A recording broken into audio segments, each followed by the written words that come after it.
The return of the famous Kamukunji meeting. The genius of politics is on the panic mode. The grandson of Koitalel Harap Samoei can't comprehend exactly what his tutor of politics is geared to in the coming days. Raila!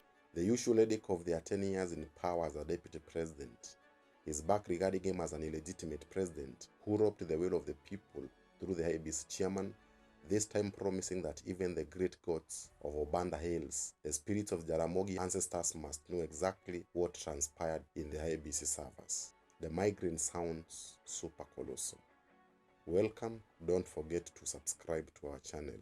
Thank you. Even after advising the parliament to create an office of the opposition, to empower them to, number one, contribute to the creation of policy and the legislation through constructive criticism. Number two, oppose the government proposals they disagree with. For example, they are currently opposed to the issue of taxes. And number three, put forward their own policies to improve their chances of winning the 2027 general election. The professor of politics, the guardian of our democracy, has failed to listen or agree with research.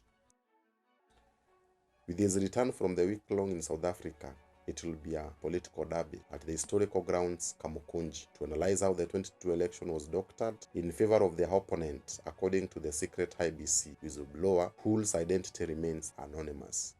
But there are two things here. Number one, was the election indeed doctored and falsified to deny them the victory as the whistleblower laments?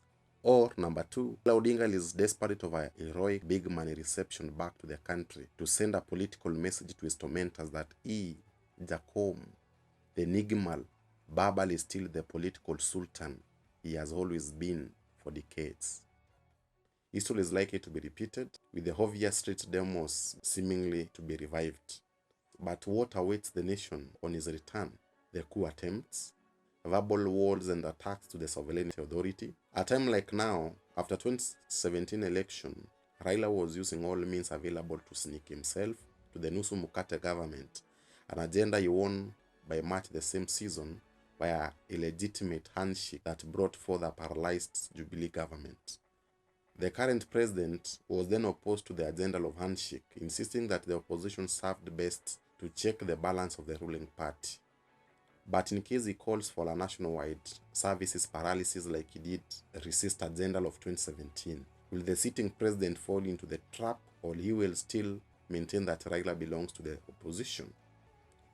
Monday, January 23rd, 2023 is a day of political make or break to test the presidential prowess of William Ruto.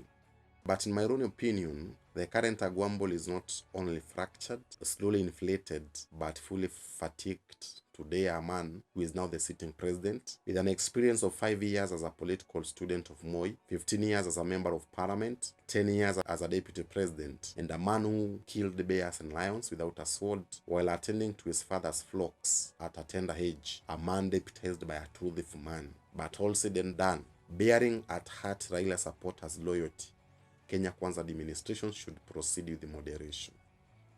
Thank you for watching. Please don't forget to subscribe to our channel. Keep the conversation on.